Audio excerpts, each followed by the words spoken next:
What's up, boys? What's up, brothers? Welcome to the Bengal Brothers podcast. This is season 2, episode 14. This is the finale. We're here, guys. Yeah, once again, the season flew by. Yeah. Way too quick. Back-to-back season, boys. No playoffs. Heartbreaking. Obviously, we would like to have been going a few more weeks, you know. Bengals finished on a 5-game win streak, but fell short of making the playoffs. So here we are. And we're going to take a peek at the final numbers of the season, talk about, thoughts on what's going to happen this offseason, how the changes can be made. If you're joining us tonight at any point, or you're watching the VOD in the days to come, we appreciate you tuning in all season. Make sure you jump in the chat and let us know your opinion. Join the conversation. Please do. All right. I'm here with my brothers, Ray and Bob. How you guys doing tonight? Doing okay. You guys alive? Dude, man, I've had better Thursday nights. We got T-Mac coming in on Facebook already. Who day, Terrell? Who day? Shout out, brother. All right, let's instead of looking at this last game or two that we've been on hiatus because of the holidays and everything, and let's just start diving into some of the season numbers. And let's start with the offense. Obviously, we're going to get to some of the big topics of where they're going to go, what's going to happen with all the coaching, firing, all that stuff. But let's just kind of recap some of the things that's happened this year, and so we start with offense. Yep. Either of you want to kick us off? Yeah, sure, I will.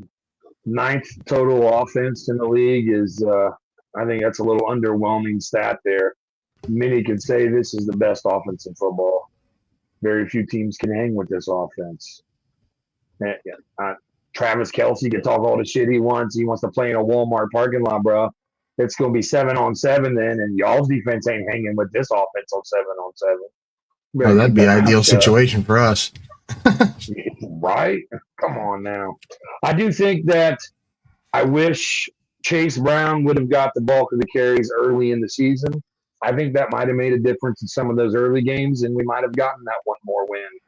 Unfortunately, they were sharing the carries with him and Moss, and obviously he didn't get the bulk of the carries until Moss got hurt. And then, it kind of took them a while to realize what they had in Chase Brown. And I honestly believe Chase Brown is a true weapon. I think they hit jackpot on that guy. Yeah, at the very least. Go ahead, Ray. To add to that, man, I think they're better evaluating, receivers and quarterbacks than they are running backs there under our current coaching. Maybe that's the reason why. I don't know, man. Obviously the result of 9th total offense is a direct result of our rushing stat, 30th, That's what pulls us back so bad, man. That's what. Well, that's deceiving, though. I can't really argue with the 9th total offense, man. Like, I really can't. If we had more of a running game, more of a screen game and stuff like that, then, I might put us in the top 5, man. But, But that's where that 30th rushing, dude, that 30th rushing is deceiving. Because a big part of Chase Brown's game this year, once he evolved and they realized what they had, was the catches out of the backfield, which is an extension of the running game. It may not show up as carries. Yeah, I don't disagree with you, but it didn't happen until week 8, week 9. I think Chase ended up falling 10 yards short of 1,000. But again, we've been talking about 1,000-yard receivers, 1,000-yard rushers for a long time, man. And at some point, we're gonna have to raise the bar a little bit. We play a lot more. Definitely. We play a lot more games. Definitely. So that it definitely needs raised. Doesn't really mean shit anymore to me, honestly. But yeah, honestly, I also think you look at they finished 30th in rushing. Like you said, Bob, if Chase Brown is a starter from day one, that's probably in the low 20s, high teens. And you look at the last 7 games, especially the last 5 that they finished on a 5-game win streak, they were probably easily top 12 to 15 rushing offense, just of off efficiency, because one thing that this run game was through stretches was efficient with Chase Brown. Yeah, So I'm just glad it that we skews the went stat of total offense for sure. I'm just glad we went to Schittsburg and got a win at the end of the year and make them losers of 4 straight games. That was like, even though we're not making the playoffs, that was kind of a little cupcake there at the end of the year to beat their asses and Overall on make offense, them limp into the Super Bowl. I mean, to the playoffs. overall on offense, before we start looking at some of the individual stats of offensive players, this offense evolves again this year, and I'll go to bat and argue against anybody out there. Especially when Eric All was healthy. To Ray's credit, Ray talked a lot about Eric All this offseason. When Eric All finally started settling in, when he was healthy, they were showing more 12 personnel, Burrow under center. The 22 personnel. I mean, we were seeing looks out of Cincinnati that we haven't seen in the past 3 or 4 years. And they stuck with a lot of that through the back half of this year, even with Eric All being hurt. But it definitely changed. My point is this offense has evolved. They're using more motions. I mean, look at just the last 3 or 4 weeks. We saw Jamar Chase line up at running back, everywhere, in the slot, outside the numbers, inside the numbers. I know it's been close, but Jamar Chase is the best wide receiver in the league. I don't care what anybody says. I know Justin Jefferson's great, but man, Jamar is the shit. Jamar is, in my opinion, maybe the best player in the NFL. Oh, yeah. Regardless of position. I mean, you could argue that Jamar is as dominant as his position as anybody is at their position in the NFL. He's so fun to watch. He's so fun to watch. This offense is fun to watch. I mean, it definitely helps Jamar having T. Higgins on the team at the end of the day, man. Because even without T. Well, I mean, at the end of the day, when T's on the field, I mean, he's well respected. Everybody knows he could be a number 1 on any other team. I mean, at the end of the day, you got to respect that. Their secondary has to the point where the minute, Zach bringing Jamar in the backfield back there, lining him up in shotgun next to Joe and moving him around like that, dude. I mean, that makes it almost impossible for any defense to cover a number 1 wide receiver, and you got another number 1 in the backfield that technically your linebacker should be covering. You know what I mean? So it's he's a mismatch nightmare. So is Jamar. So is Gesicki. I was hollering for Mike Gesicki 2 years ago, like, come on, get this guy in town, and he ended up going to New England. But finally, the Bengals smartened up and brought him in. I thought that he's, and unfortunately, I don't see him coming back because he's chasing the bag, and good for him, I guess. But I thought he was huge in this offense this year.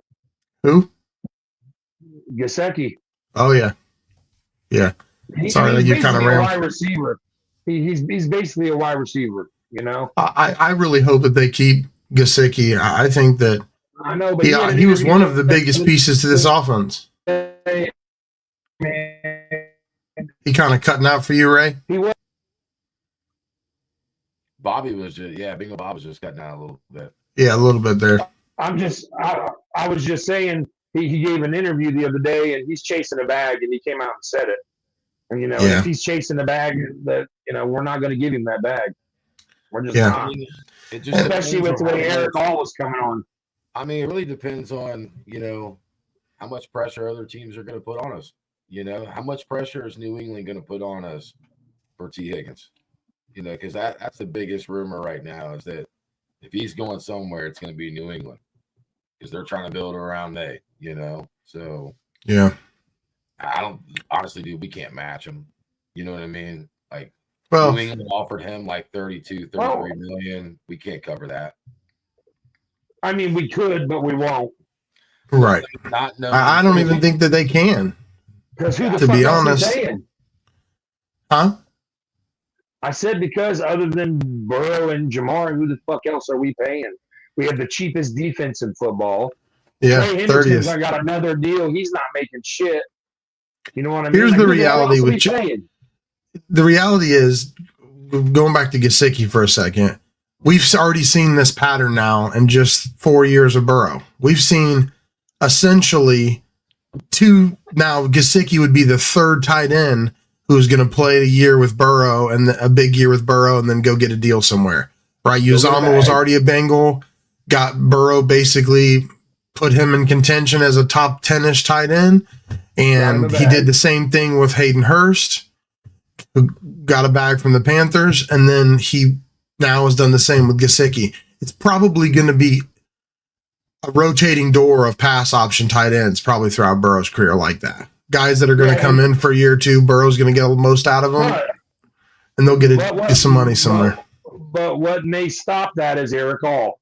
We know Drew Sample is going to be on this team till he probably retires. He's solid. He is what he is. He does a good job. He's not going to be some big exciting pass catcher. He's one of the best blocking tight ends in football. But Eric All may change and stop that bleeding of the tight ends coming and going. So that's why I think they definitely ain't going to pay Gesicki a bag, because Eric All has a lot of potential and a huge ceiling. Yeah. And Gesicki's kind of in a bad spot right now too, man. I mean, because the depth chart, in the tight end room has always been deep in Cincinnati, and I mean, you look what we had, with Yoshavash. We couldn't afford to pay him, So well, it's going to come down to, Mike, do you want to get a chance at a Super Bowl, or do you want to go get a bag with somebody who you're not going to get a Super Bowl with? That's what they need to tell him. Hey, either you want to take a team-friendly deal to stay here with a chance at a world championship, or you can go get your bag and go play for a 5-12 team. The reality is he's not a receiver or a running back. Well, here's the thing though. Like they only get one good deal. I mean, that was why Uzama left. That was sort of why Hayden was a first-round pick. Hayden Hurst was, who didn't have the career he thought, and he came here, played well enough where someone was going to give him a small bag, and you got to take it. I mean, for the long term of your life, your career. And I'm not sure if Gesicki's going to do that or not. If he's smart, he should, in my opinion. The T thing, though, to me is a completely different situation because, like, for me, T has nothing to do with money.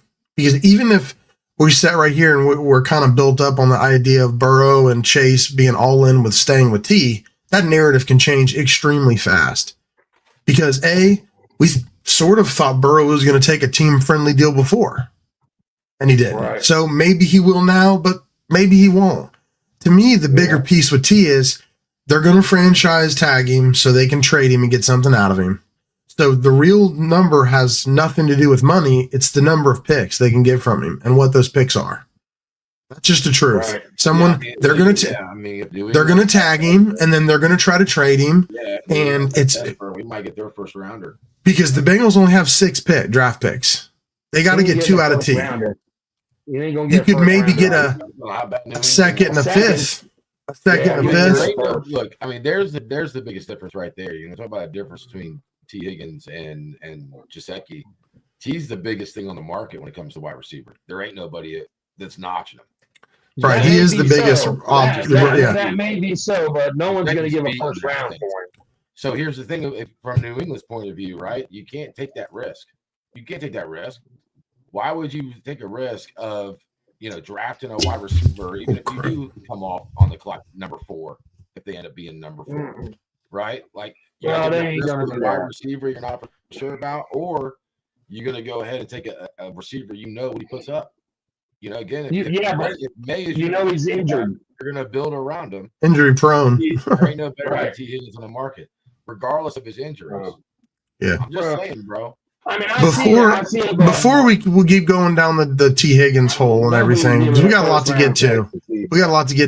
I want to go back to Jamar really quick because we really didn't talk too much about Jamar. We just kind of moved on. Jamar. Literally, I don't think people, including Bengals fans, understand really how historic of a year Jamar just had. Like, Burrow had a unbelievable year, like MVP caliber year.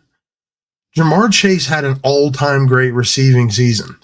Like, all-time great. Like, literally, people were like, oh, yeah, it's good. Like, he just started the 1,700-yard, 17-touchdown club. And he's only the 6th player ever, in the there's only 5 guys in the Triple Crown Club. He's only the 6th ever. But, like, this year, in so many ways, I mean, was the greatest receiving season in Bengals franchise history. And near one of the best ever. Right. Well, imagine if they'd have got the shit done in the offseason, and he had a whole training camp. And A when he faster came in start. ready to go, week one, there's a chance Jamar Chase gets to 2,000 receiving yards this year. Yeah. He could have been the first 2,000 receiving yard. And he definitely would have broke Carl Pickens' touchdown record. He would have broke. Yeah. Speaking of Burrow, he finished first in pass yards, first in pass touchdowns, third in pass rating. He had 5,119 total yards, 46 total touchdowns. Finished 49-18 passing and 43 passing touchdowns. What a And monster. a bunch of unbelievable stats that just like he has the new longest 250 or what is it 350 yards passing yards, 3 touchdowns and 3 passing touchdowns. Yeah. It was Brady in 07 at 6 and he's got it now at 8. 8 straight So games. unbelievable. Best quarterback in football. I don't give up what anybody says. As far as pure passing, like pocket passer, and that's what's crazy is when you actually look at the numbers and, people don't want to have this conversation. Burrow's as good as anybody outside the pocket. His passer rating outside the pocket and on the move was like top of the league. Throws on the run. Go look up, find advanced offensive passing stats and look at the highest rated quarterbacks while throwing on the run. Burrow is elite. Dude, he had 9.5 seconds on that one play. 9.5 seconds. Yeah. He evaded pass rushers to get a completion down the field. Yeah, man. You don't see that very often. Insane. Joe's amazing, dude. Joe smooth, Joe cool. And his attitude and his confidence and just the way he carries himself and just, everything, dude. As a fan, dude, how lucky did we fucking get? Dude, I pinch myself. I pinch myself watching him. And I think he's a Tiger through and through, Mm-hmm. It's hard to believe that he's our quarterback. I literally say all the time, I'm like, and I've said it on the podcast a lot, it's like, it's rare to hit on an elite player in general. It's rare to hit on an elite superstar. And it's even more rare to hit on an elite superstar quarterback. The Bengals literally hit on an elite superstar quarterback and have him for potentially his whole career. And look, which is we're going to get later into the podcast about some of the changes in the franchise, but look what Joe has been through. Like people want to compare him to Patrick Mahomes, Josh Allen. You know what I mean? Like, look what they walked into. Look what Patrick Mahomes walked the fuck into. An established offensive line, an established, well-known playoff team, a great office, a big market team. Like, he walked into grace in a sense. And look what Joe walked into, and Joe was still able, to win an AFC championship game, still has better playoff stats compared to Josh Allen or Lamar Jackson, who people want to put He just don't have the MVPs. And technically, or Super Bowls. That's a big part of it. Technically, Joe's only played 3 full seasons. A decade now. Yeah. Technically, he's only played 3 full seasons because of injury. Yeah. Right. Yeah, Joe is. He literally has taken a team that hadn't won a playoff game in 31 years and has won 5 now in the past 3 years. Got that win against 5 playoff games. And Bengals fans, I know it sucks, man. He got hurt last year in the playoffs. We have this weird ass season this year where Joe. How scared were y'all? Lamar goes off, and we still miss the fucking playoffs, man. It sucks. Scared of what? When he had his arms wrapped to his side and head first drove into the face in the 500 pounds of men on top of him, man. Holy shit! That look on Zach Taylor's face, like, yeah. Dude, we got Robert Romine on Facebook. Bro. The Bengals are about to get a big influx of cash. Paycor Stadium just got bought, and we may have more leverage cash-wise than people think. Maybe. Yeah, they got bought by cash checks. Yeah. $5.1 billion. Yeah, but they already said the name is worth about $65 million, and they're also still going to honor the agreement that was signed. You know what I mean? Yeah. For the Paycor. So yeah. Before we move on to defense, but it's $65 million, I think. We need to address something here on offense, and I don't know how you guys feel about it, but I've never been one, because the Bengals have always gotten questionable players with questionable past, Some have worked out, some have haven't. Joe Mixon worked out. There's been a few that's worked out, and then there's more that haven't worked out. When it comes to Jermaine Burton, the guy's a total liability. When the reports came out, and if what this female says is true, that he forced his way into her apartment, and then when she said she was calling the police, he held a knife to his neck, said he's going to kill himself. Dude, for the Raider game, for the damn Raider game, it was about to be his breakout game, and this fucking kid didn't show up for the walkthrough. Yeah. I say, you know what? We ain't got time to deal with players like that. Get him out of here. Yeah. And honestly, like, I've thought about this a decent amount. Like, there's two sides to this, right? One side is, as Bengals fans, we were part of 16 years of Marvin Lewis, where he was a player's coach, and players got every benefit of the doubt with Marvin, right? We saw it time after time again, from going back to Odell Thurman and Chris Henry puking out the back window. And then we went through it again in later years with Pac-Man Jones and Vondez Burfict. We draft Mixon. That was under Marvin. Like, Marvin was known as a player's coach who took risks on people. And because of that, the modern Bengals and modern Bengals fans, we have almost zero tolerance for it. And Zach really has proven he doesn't either. And it's like, we're sort of jaded by that.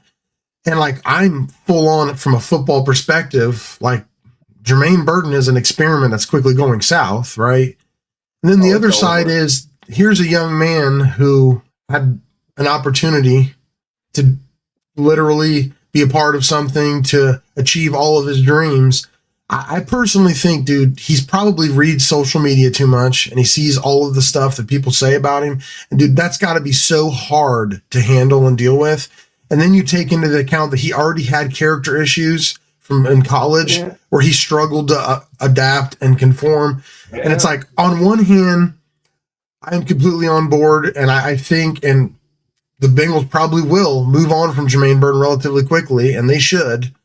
And it's like this. There's also the human side of us that should take a second and be like, it's not as funny of a situation, because here's a young man who's sort of throwing his dreams away. And like, the player side perspective is rough to deal with, because he's blown some big opportunities, and his opportunities have now maybe gone to zero. You know what I mean? Yeah, but I mean, so it's tough. He's proven to not learn from his mistakes. He's been given chance after chance. Right. There he is sitting at the casino being a degenerate gambler when he should be nosing the playbook. I mean, the kid's just he's not wired right. He's just not. And I tell you what, this team ain't got no time or room to fuck around with that. Yeah. Sorry, kid. Yeah, it's tough, man. What's on your mind, right? Go ahead. Which is all the more fact we need to re-sign T. Higgins. Bro, there's thousands of dudes just like him, bro. Literally. Yeah, there is. Just like there is. I don't really feel sorry for kids like that, man. Because at the end of the day, he's taking right steps in the right direction at some point to get to where he's gotten to, right? But at the end of the day, man, there's that maturity level, and we only know about Burton because he's a Bengal. But I assure you, this happens every season on multiple NFL teams. Oh, yeah. Constantly. It does. On every pro team, every college team, every high school team, every elementary team. This kid was given chances. There's kids like it. He was warned in college about his shit, and what did he do? He came to the pros and done the same shit. If he ain't learned by now, he ain't gonna learn. Die hard, bro. Let's move on. We shouldn't even be still talking about him. Yeah. Well, you doubled back and brought him up. Not me. I know. But let's move on. Yeah. But before we get to defense, kick us off, bro. Before we kick off on defense, I think right now across all platforms, we got about 41 people watching. We appreciate you guys joining us. Very much so. We've been live most of this season on Tuesday nights. This is the finale. If you're watching this as a VOD in the days to come, we appreciate it. We're going to do some stuff this off season. Let's get into defense and my opinion, the reason that this team was held back this year more than I think the front office is 90% of this team's problems. But I mean, from an on the field play perspective, when you see the numbers, they finished 25th in total defense, 21st in pass yards allowed, 19th in rush yards allowed. The rush yards started out really bad. They brought that back quite a bit. 7th most points allowed at 24. That was over 28. That was like 28.2 for a stretch. So these two stats they've brought down quite a bit. Well, it was game after game. You're screaming at the TV, or for those who were in the stadium, you're screaming at them. Just get a stop. Just get a effing stop here or get a stop there. And time again, man, this team could not get a stop. Their life depended on it. Horrible tackling. I mean, tackling that is embarrassed to watch NFL players miss tackles the way this team would miss tackles. You know, Cam Taylor, I don't know what to say. You love to hate the guy. He shows moments that are spectacular, and then he has moments like, dude, what the fuck are you doing? What are you thinking? Like, I feel like he regressed through the middle of the season, and then he started to pick his game up like the rest of the defense, in the last 5 or 6 games. But man, this defense is just a big trash can turd this year. Other than Trey Hendrickson, like, yeah, it's they're been single-handedly the reason we're not in the playoffs. We got a couple comments coming in on Facebook. One of them is from January over on Facebook. She's got a good comment that's going to go with one of the topics we're coming up. We'll bring that up then. But man, go ahead, Ray. It's it's a 50-50. You don't want to sit there and point your finger all at the players, like you don't want to sit there and point your finger all at the coach. I'm pointing all my fingers at him, bro. I mean, at the end of the day, you can see the effort and the attitude, and that's a direct result of the leader who was Luke, so it was just horrible, man. It was hard to watch, Yeah, we looked decent the last 5 games, but it's a lack. I think that the lead offense, we're gonna get fucking They lacked a lot of accountability, dude. They did. Well, here's the thing. They checked all 3 boxes of being bad. The defense was injury-ridden. There was a lack of talent on the defense and a lack of depth to start with. And then the coaching has been stale. So all 3 of those are recipes for having a bottom 5 defense. And that's what the Bengals had. I mean, the front office pretty much tied Lou and the coaching staff's hands behind their back with, doing nothing at the trade deadline, doing nothing in the offseason to really help the defense other than your draft picks. And you take that and you are riddled with injuries and you don't really add anything there that was already a thin group. And that's a recipe for you to miss the playoffs because you lost your 1-7 in 1-score games. You know what I mean? Or whatever that stat is, 3-7 in 1-score games that's out there.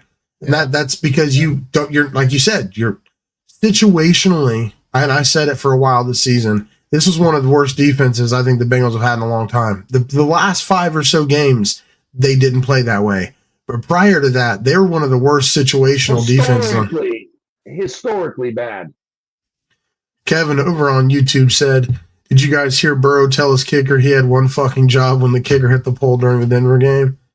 I heard that in the back. I saw that clip. Yeah, I think it was a guy that was actually near the press box, man. A fan or something. Yelling earlier in the game. But yeah, I think everybody in the fucking country heard that shit. I mean, Kevin brings up a good point, though.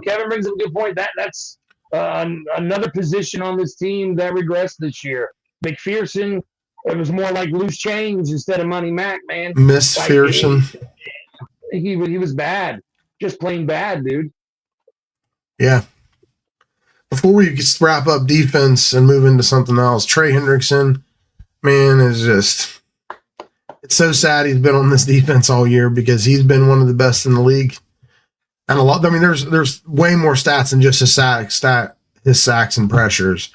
And I honestly, it was sort of like Burrow and Chase. At some points, I could write out for all kinds of different categories, but he was an unbelievable season. In the 20s, his sack total could be like 20 and a half sacks if it wasn't for penalties this year that took away sacks. Yeah. He should be in the running for Defensive Player of the Year. Will he win it? I don't know. It's a pretty open year, but he at least deserves to be in talks. He at least deserves to be in talks. Traditionally, the sack leader gets it. If not, pretty close to it. I don't like all that. Yeah, Patrick Surtain is good. Yeah, he's good, but he's the favorite. I feel like Trey Hendrickson has made more of an impact for his team than Patrick Surtain has. Sorry.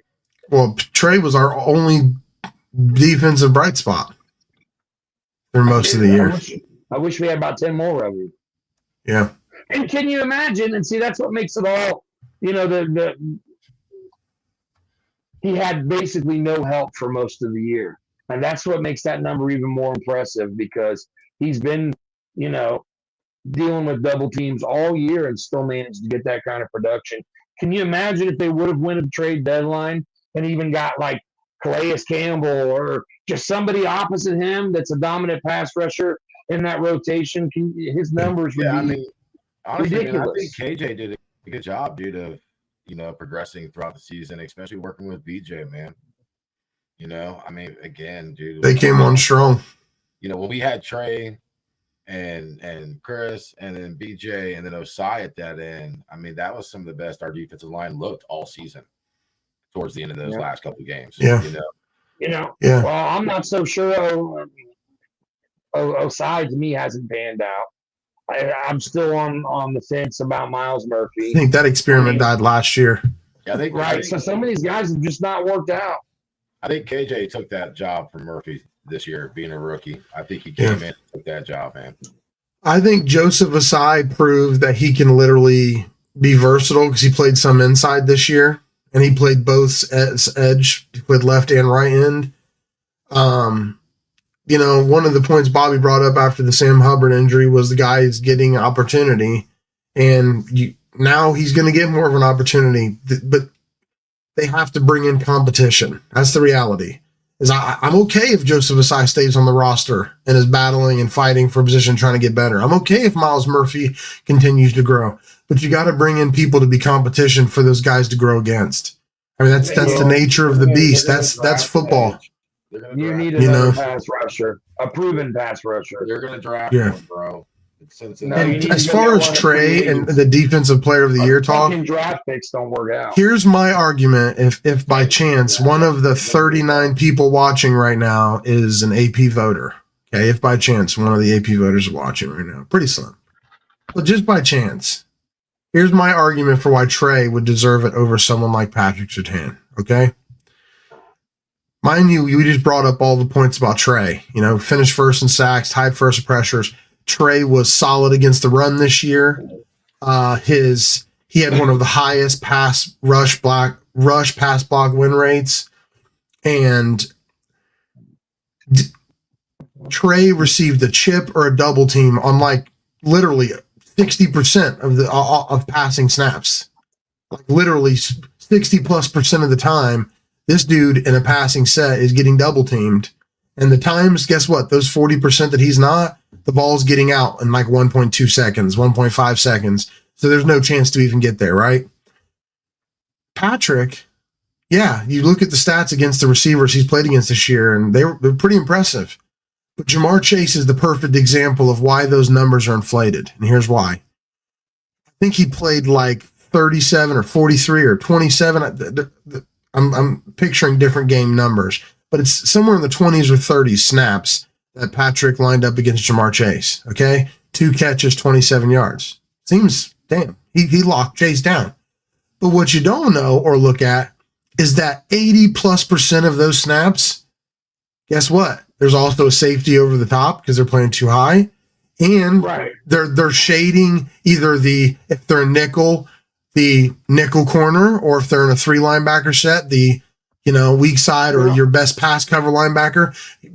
Chase is being double and triple teamed every single play. Now, Patrick didn't cover him every single play he was on the field, right? Because the Bengals moved him around. Right. Yeah, exactly. He didn't follow him. And then the reps that he's on him, the 2 for 27, he literally has help on the back end and inside. So he's not on an island like a Darrelle Revis used to be with somebody or Champ Bailey. No. You know what I mean? I've noticed for the few Denver games I've caught this year, what I've noticed is the Chargers do the whole thing where they take Surtain, their best corner, and they put him against most teams number 2 wide receiver. Number 2. And then they double coverage with their lesser corners on that team's best wide receiver. Right. So clearly he's going to shut down a number 2 wide receiver 9 times out of 10. Yeah. Clearly. But the man still He played tough competition this year. Yeah. I mean, he had a great season. He had a great season. He did. But defensive player of the year season, no. Sorry. But again, here's my point in all that is just that he's not been like a true island corner where they put him out there. They're double covering the other side of the field. He locks down the one receiver and he don't need help. And we've seen that with guys like Darrelle Revis and Champ Bailey and some of the most dominant corner years of all time. I don't think he had one of the most dominant corner years of all time. No. You know what I mean? Not even so, and the thing that go ahead, Ray. No, go ahead. You can finish your thought. I was just going to say, in a stat like defensive player of the year that traditionally does go to pass rushers, it would just be the Bengal and Trey Hendrickson's luck that this year they're like, oh, we want to mix it up, and we're going to go with a corner that had an okay year, but the numbers make it look better than it actually was. It was not a dominant season. You know what I mean?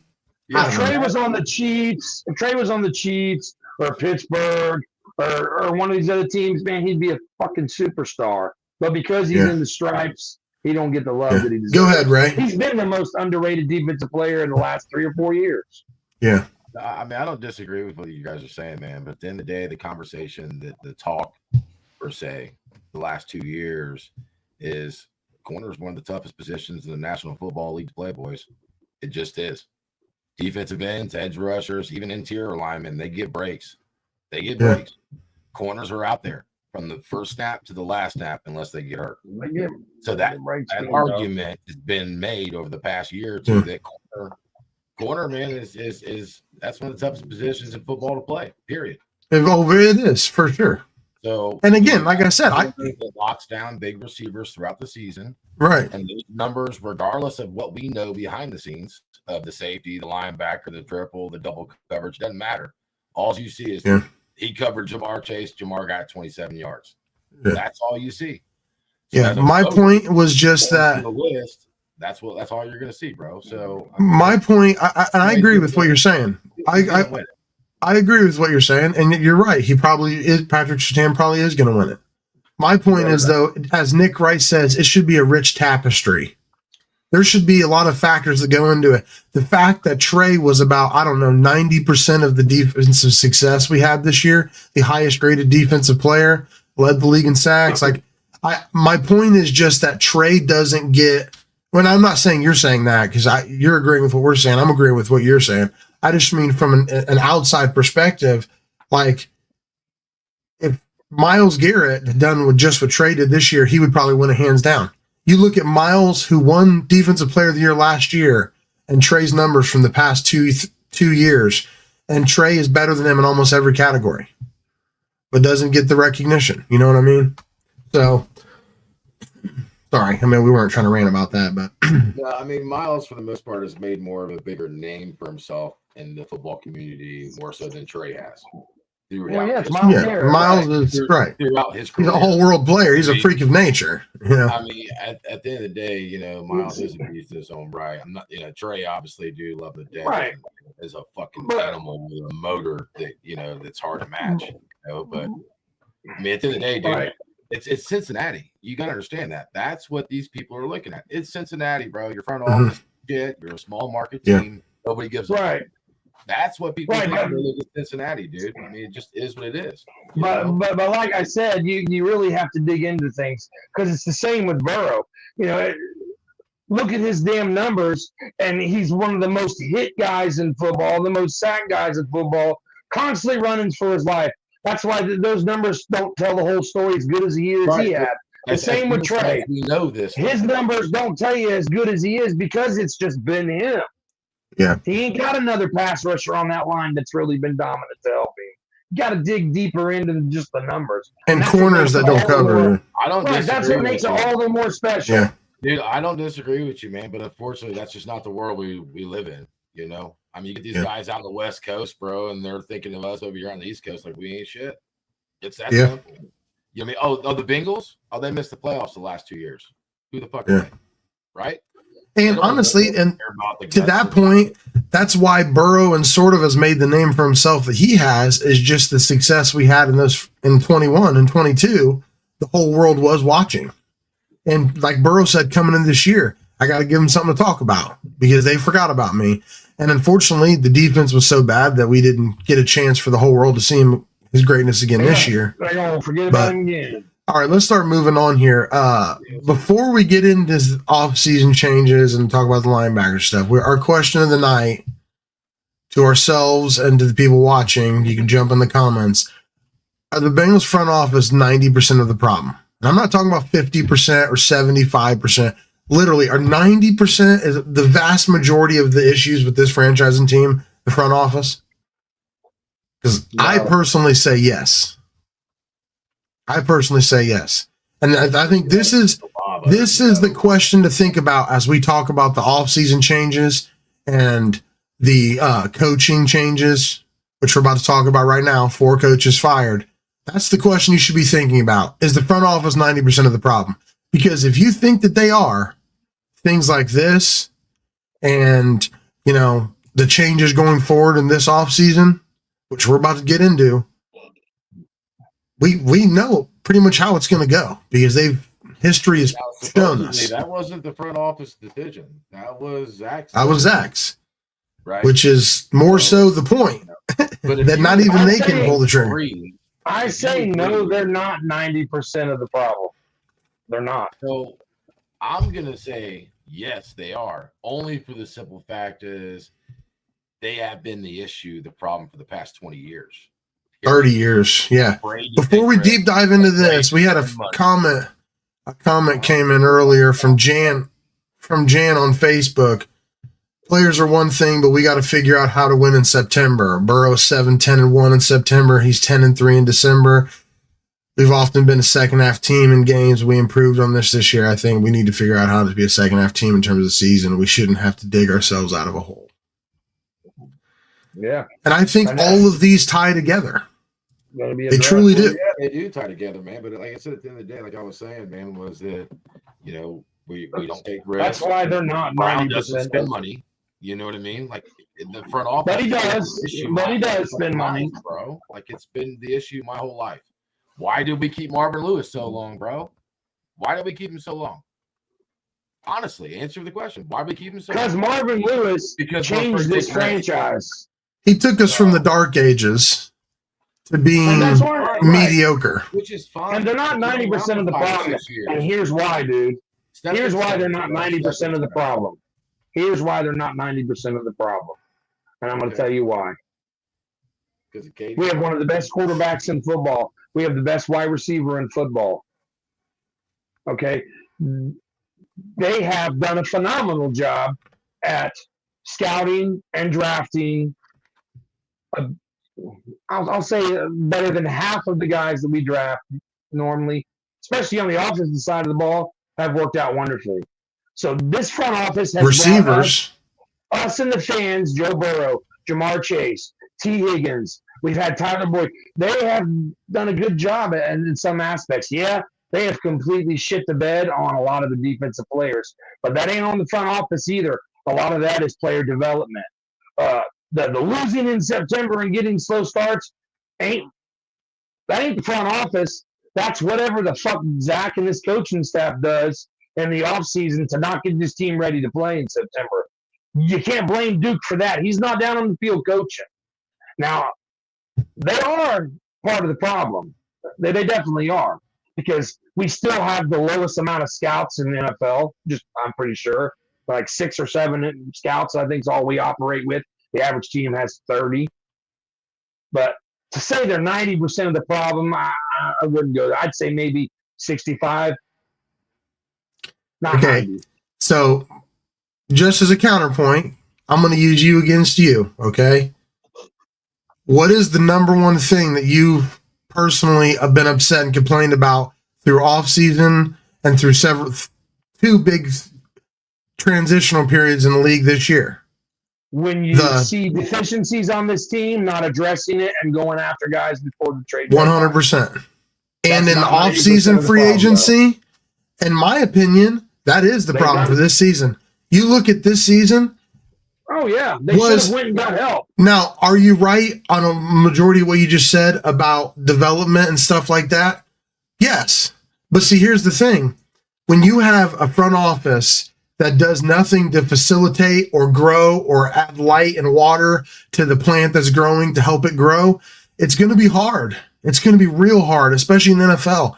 And it ties back to the fact that the Bengals are going to be paying Joe and Jamar 90-ish million a year for just two guys when you got 218 million to spend on 51 other guys, or on 53 guys total. So you're spending little less than half of your total salary cap on just two players.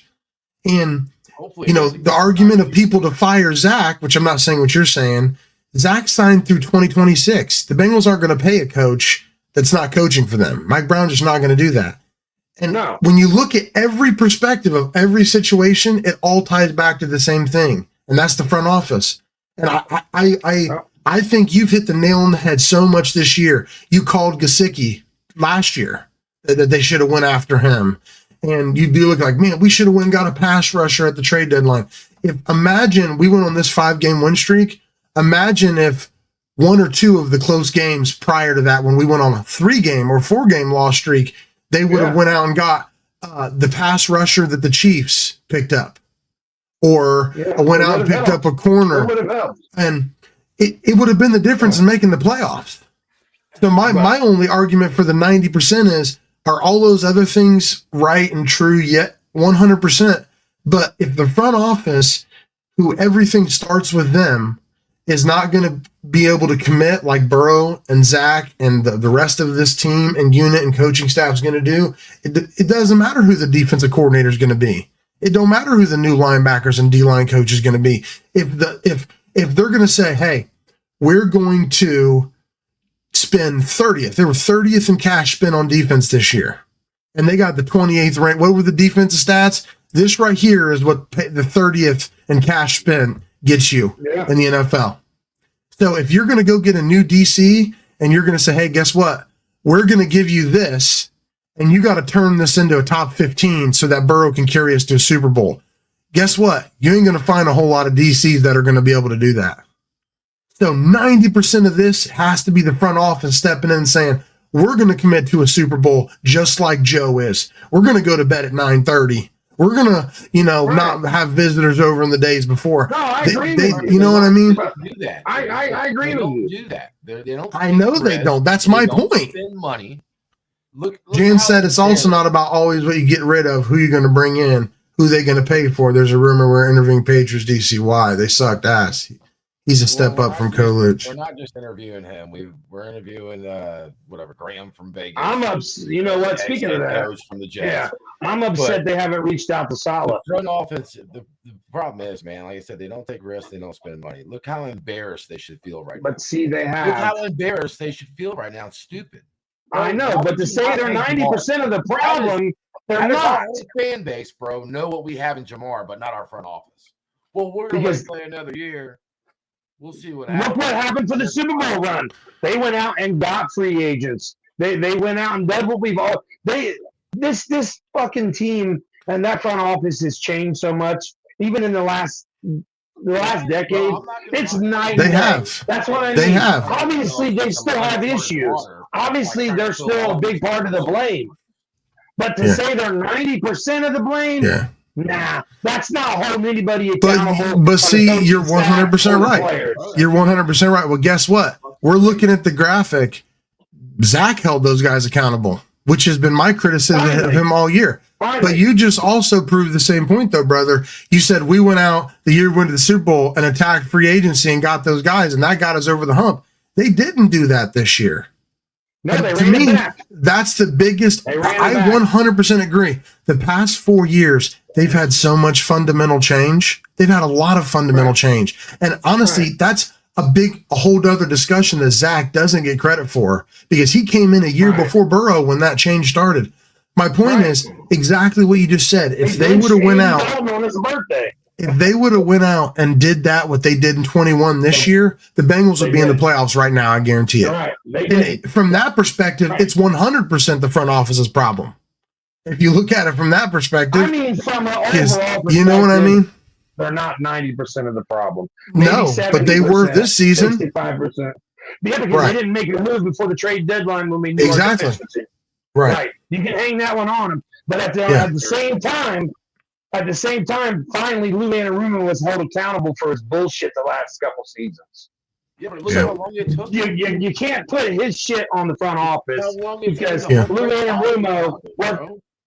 Like, what the Go ahead, Ray. You're really quiet for some reason. Hold on here. Speak the fuck up. What'd you say? Go ahead, Ray.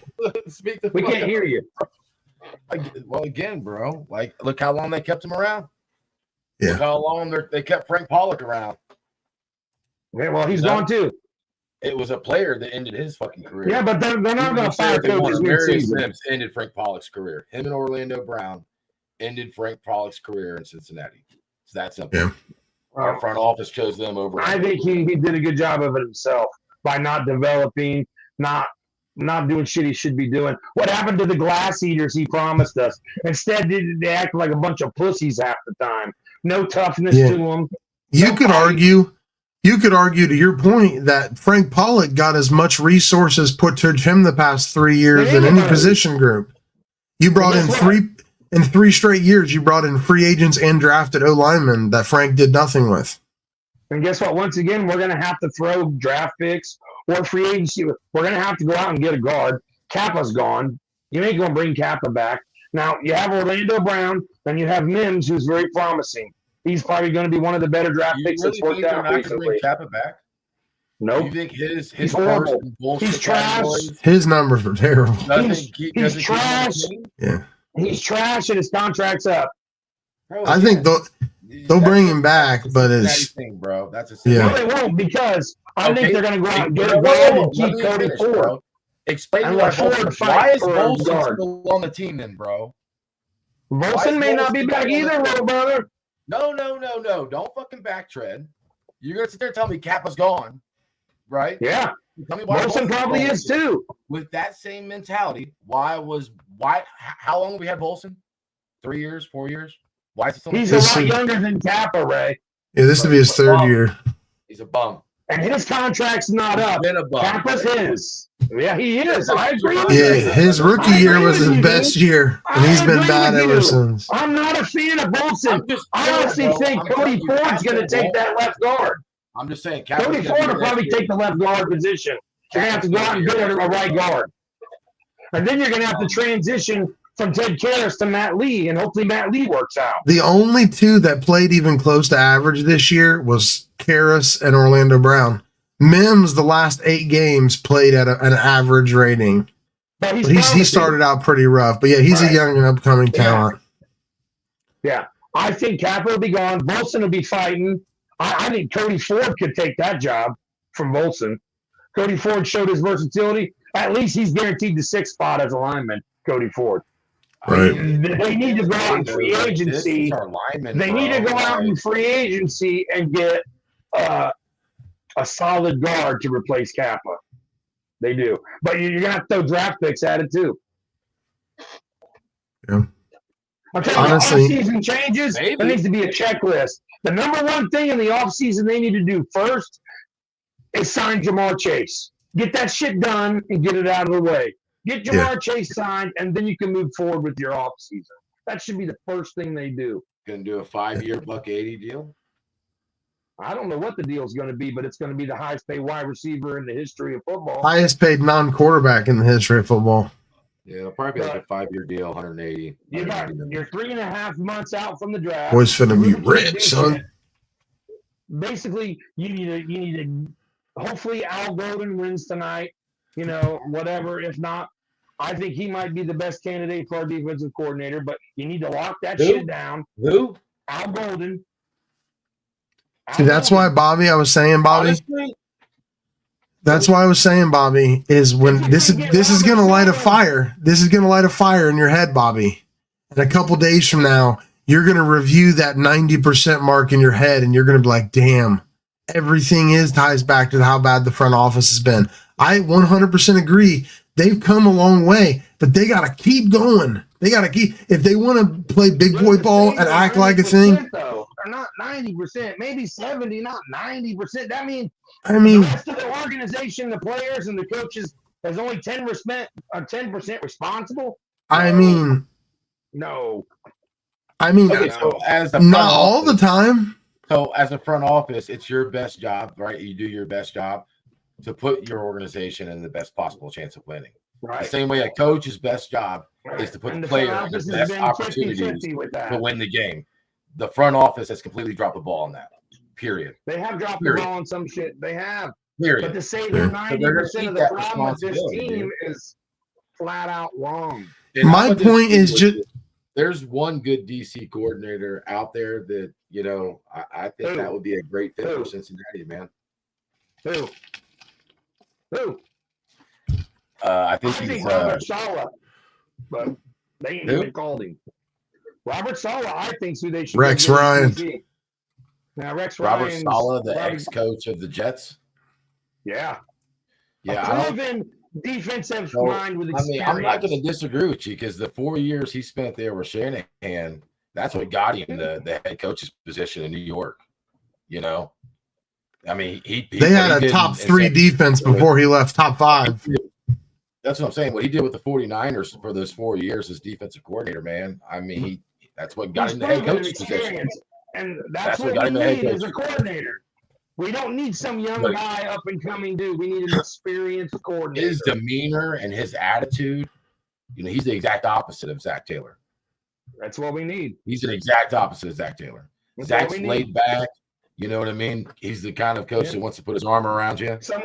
Where someone to light a fire in his defense. He'll spit in your face when he's yelling at you. Yeah, we need someone to light a fire. But you're right. We need someone opposite. Robert Saleh is the perfect guy for the job.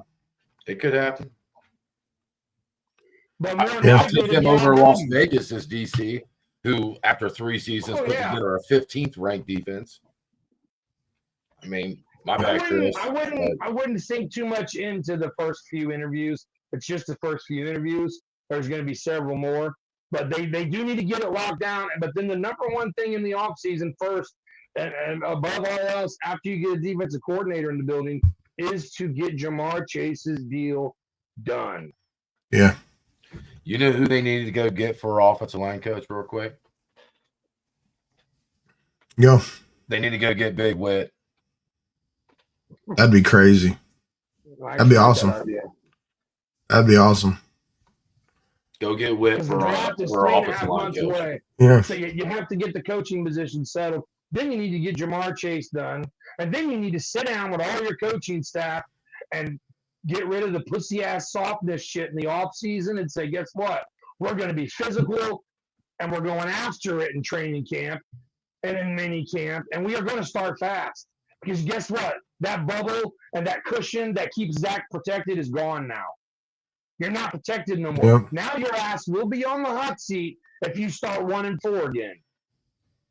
Oh yeah, that literally is the number one thing that cannot happen. That is literally the number one thing that cannot happen. You got to understand it from this point of view, right? You know, look, until, you know, I don't even want to say this, bro. Like, I really don't even want to say this. I don't want to put it out there. But until a certain someone is gone and is no longer with us, right? He's not. Zach Taylor's not going anywhere. Think about how long we kept Marvin without one playoff win. Look what Zach has done in his tenure. An AFC championship, a Super Bowl, multiple playoff wins. So to think that Zach Taylor's not going to last longer than Marvin Lewis's career in Cincinnati, you're fucking crazy, dude. Especially with Joe Burrow. He won't. What saved Marvin was Carson. And then Andy came along, and the Red Rifle wasn't too bad. He could get us to the playoffs. He got a chance to completely but reset. He still couldn't he got a complete reset chance. Most coaches don't get that chance. You're right. You're right. Most Zach coaches Taylor don't get stands that a chance. chance to have a longer tenure than Marvin Lewis. I hate to tell you, bro. Period. Mike Brown's old ass isn't that big a part of the day-to-day operations as you think he is anymore. Look, dude, I'm not saying that. I'm not. But obviously, the culture is still there. Topic. He's still in the conversation. It's not like he's sitting proxies in, bro. He's still riding his fucking golf cart, showing up to practice. Golf cart and shoots the shit with a Yeah, but see, here's the thing. For the same reason, no, to your point, Ray, for the same reason that Zach will, Duke Tobin will as well, because they really do look at themselves as a family business, because they really are They are a family business, right? And when you're like that, I'm telling you, what you just alluded to, Ray, when Brown is gone, when Mike Brown is gone, there ain't going to be a lot of changes that people think there's going to be. Because guess what? His family's the owners of the team, and they fundamentally approach things a certain way. And that's my. Do I really think the front office is 90%? No. But that's what's holding this team back from winning a Super Bowl. So for me, you can look at it, they're 100% of the problem, you know? And I understand exactly what you're saying about holding people accountable, and you're 100% right. But you know what they need to do? Exactly what Zach just did. Be proactive, because guess what? You can break the narrative. How many times have we said that? Just break the narrative and go get a pass rusher at the trade deadline. Even if it's a nobody, break the narrative that you're going to do something. And that's my point with holding the front office accountable.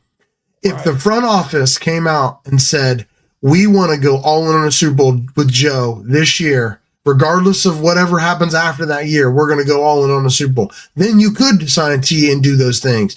But see, they're not in the same alignment. They're committed to winning a Super Bowl, but they're committed to winning a Super Bowl their way.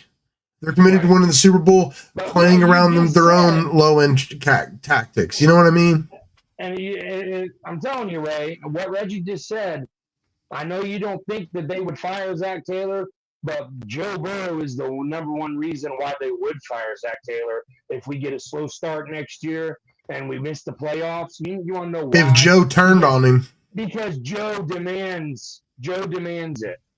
And you better believe Duke and Katie and all them are smart enough to know that goddamn, we have the best quarterback in football. And once again, 3 straight years, no playoffs, you better believe Taylor's ass will be out that door because Joe demands it. He's more important to this franchise than Zach Taylor is. Without a doubt, bro. I'm not going to argue against that. Right. But here's the deal, there though. There won't be no 16-year run for Zach Taylor. I'm just letting you know, bro. Okay. I mean, I disagree with you on that, bro, because, again, Joe's not going to get to that point. It's not going to get to that point.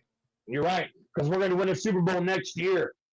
We're going to be the number one seed. Like Joe's not that type of. Joe's not that type. We're going to win the Super Bowl next year. He might tell you how he feels and who he wants. You know what I mean? But he's not going to approach a situation like he's fucking done. It's him or me. Like he's not going to do that. That's never going to happen. Dude, they're smart enough to realize, though. We'll start 1-3 again next year, bro, and Zach will sit comfy in that chair, bro. I'm telling you. We're going to pick right up where we left off from this 5 Same way we're going to have Kappa next year, bro. Shit's going to happen, We're not going to have Kappa next year, bro. It's going to happen. That's the number one thing that can't happen next year. Your little boy Dax Hill better come out and play good next year, or his ass is going to be on the bench, too. It's the season finale. There had to be a Dax Hill reference somewhere. There had to be. Here's my checklist for the offseason, okay? All right, let's hear it. And your biggest takeaway for 24 for going forward, yeah. Get your coaching staff figured out pretty quick here. Get your defensive coordinator, your offensive line coach, get all that shit lined out. Go sign Jamar Chase. See if you can get a deal done with T. Higgins. Your very first pick in the draft, you better go get the best pass rusher in the draft that's available, or the best guard that's in the draft available. You better go out in free agency and pick up vice versa pieces. Pass rusher. You need to get another corner on this team for when these other players don't work out. You take those steps and then you sit down and figure out when these other players don't work out. In the offseason, the status quo, and try to get that shit fixed. And I'll guarantee you that this team will go to the Super Bowl next year. They will. Bro, where's your safety at? No safety on the checklist? I said if these young guys don't work out, you got to go address it in free agency. Right, go ahead. Let's hear your final thoughts. Or biggest takeaway from 24 season, just, 30, 45 seconds of your thoughts. It was just a weird season, man. I mean, I remember saying way back after week 5, man, if we didn't make it 500, our season was fucking done. And we didn't make it to 500 until there's 2 games left in the season, dude. I mean, that's just the cold reality of it, dude. We didn't make it to 500 until there was 2 fucking games left in the season. All we need was one more win. Go ahead, Rick. From from saying that something I don't want to say, but dude, I mean, from one stance, dude, it was a great fucking year, dude.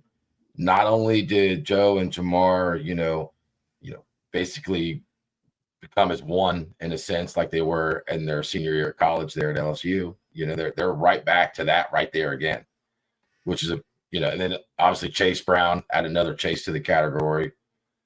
I mean, dude, it was a great season, dude. It sucked, yeah.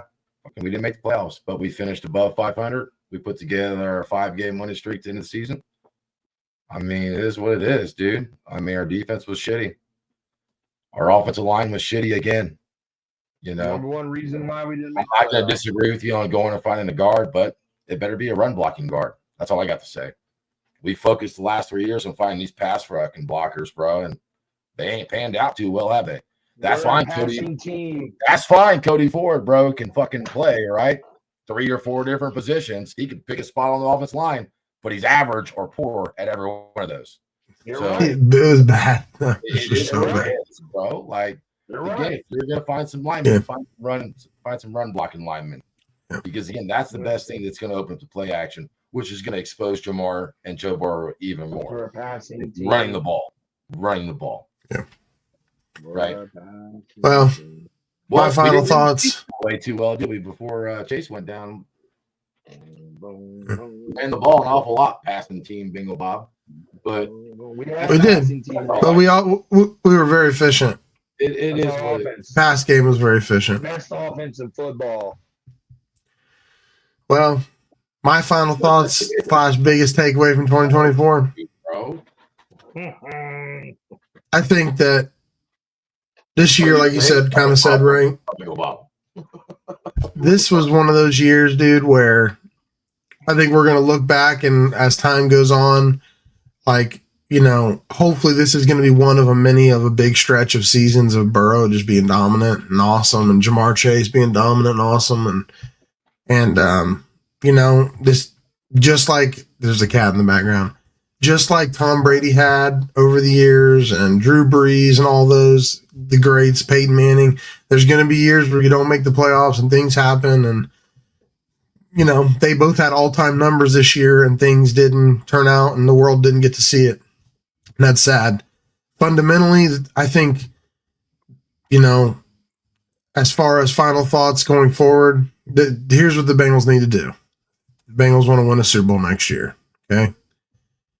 No, we're going to. You have 6 draft picks. Okay.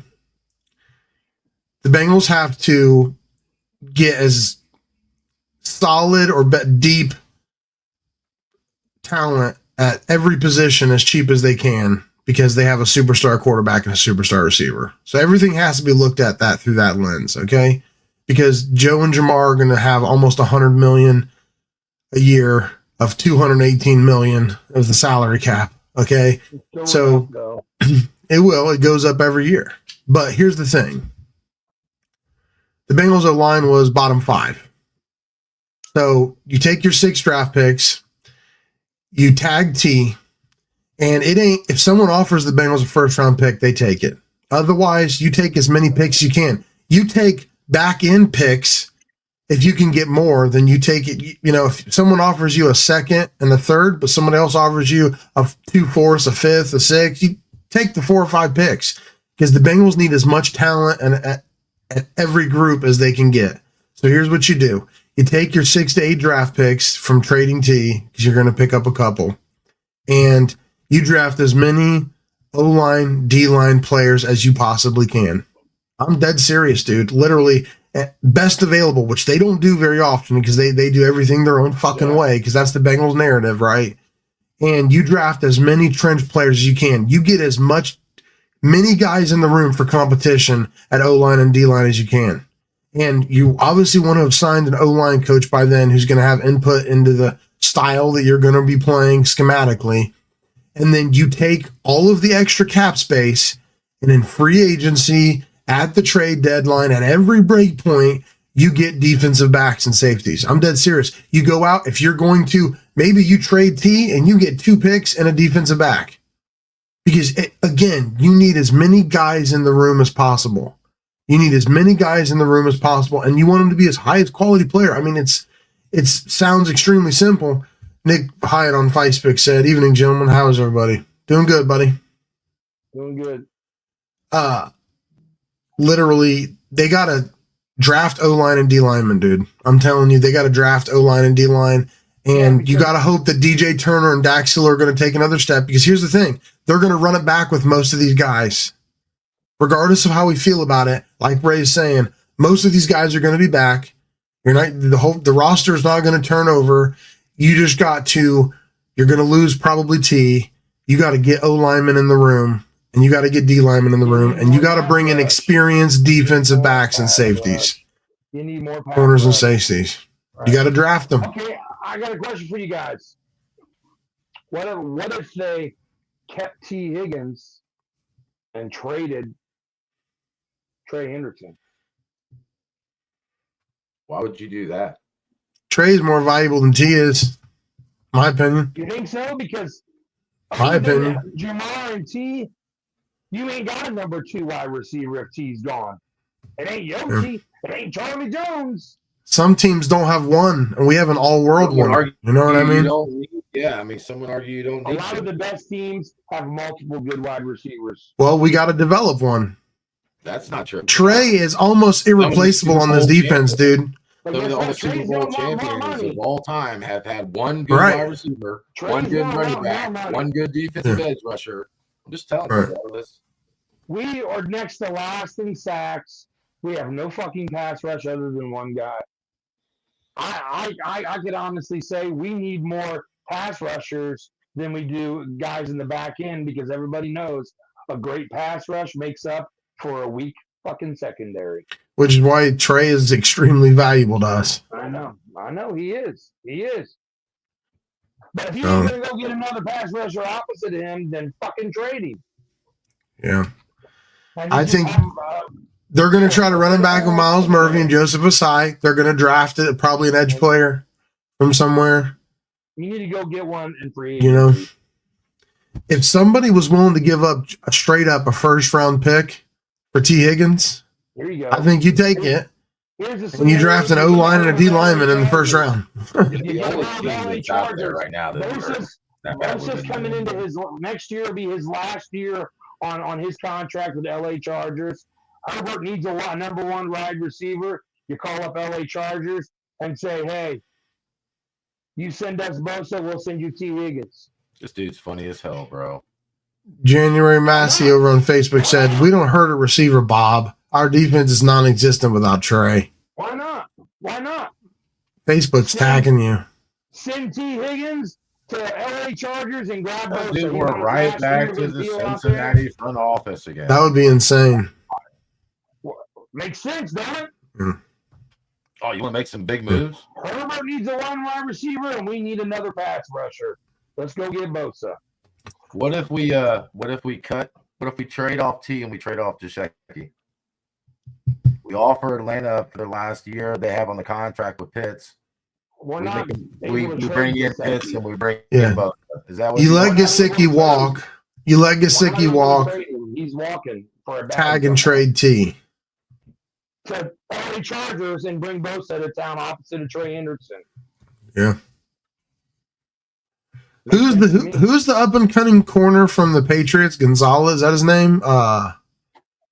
He's my man. I don't know if he made the Pro Bowl or not.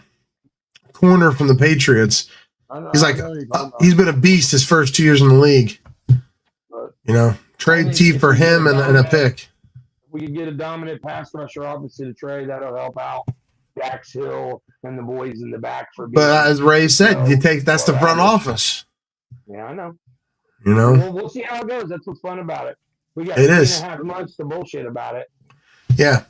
Before we wrap this up, we're gonna do something. Michigan, because Michigan's trash this year. Those are our best fucking players. We're gonna do a draft special. We'll see if they draft any Michigan players. Those were our best players we had on defense before they got hurt. No, literally. Till was leading the team in tackles before you got hurt. You understand that, right? So keep talking your shit. Let me guess. He was not Let me leading guess. the team in tackles. You want to dude. make some moves and go At draft no point Ohio did State's Dax edge Hill rusher, lead right? this team in What's his tackles. name? What What's his name, Reggie? are You know you what I'm talking about? smoking, dude? At no That's who you point want, did right? he lead this team in You tackles, want Ray. you want hey, What the is that fuck what are you you want? talking You want about? what's his Bro, name? you're You want Ohio fucking State's silly edge right rusher? now. That's what you You're want right now. silly. You're silly. You might get You're silly, that. dude. At no point did You he might lead get this that. team in tackles, Ray. At no point did he lead this team in tackles. Bro, we What argued are you over this smoking? long ago. We got unemployment's over on Twitch. I got a 2-person soap for sale. Just sunglasses want to buy a couch. Sunglasses needs a fucking couch. Bro, at no point did Dax Hill lead this team in tackles, Ray. I'm sorry. Dude, there was like 2 or 3 Didn't games happen. straight. Jan over on Facebook gonna get us banned. Or was second in tackles. We argued over this because you wanted to keep talking shit like he's a miss. This is how we're doing, Nick. This is how we're doing, brother. You do this shit all the time. Listen, Bingo Bob. Listen, listen, bro. I hope we make moves and we draft and we pick up Ohio State's edge rusher. I'm spacing on his name. I think his number's 44 or some shit. I hope we draft him and you're gonna be so happy we got an Ohio State player and he's a fucking Why bum. would I be happy? He busts out. And I'm gonna throw it up in your fucking I face. don't wish that. Because that means the Bengals busted on a draft pick. I'm not a big Buckeye. That would mean the Bengals busted on a draft pick. I don't know where you get that from, dude. I don't even care for college football that much, buddy. So sorry. You sure talking. You're dressed like an Ohio State fan. Look at you. I ain't wearing nothing Ohio State, dude. You're smoking. Just look like a fucking Buckeye. You and your little Well, buddy Dax Hill, if you're led the team and missed tackles. watching this as a VOD in the days to come, or when you're checking up on the Bengal Brothers podcast, and you made it to this point in the podcast, this is how most episodes went throughout the season for at least a brief period. So come back, tune in. We're going to do a draft special. We'll do something during camp, and then we'll be back next season. So we'll see you 2 or 3 times, maybe 4 times before next season. Super Bowl champs next year. Calling it. Make your predictions now. Yeah, We got comments coming. Janum OHIO. Yeah, of course. Unemployment said, I'm not sure what that emoji is. All right. That's going to wrap it up for the season 2 finale. We ended on a bang. We appreciate everybody for June tuning in this year with us. I know we're kind of fumbling, bumbling mess sometimes, but we're just here because we love ball. We love to talk about ball. And, you know, we appreciate We love the everybody Bengals. tuned in. Right? Yeah. Just not Dax Hill. We'll see you guys next season. We ain't going to end on that note, bro. Yeah. We just ended on it. It's over.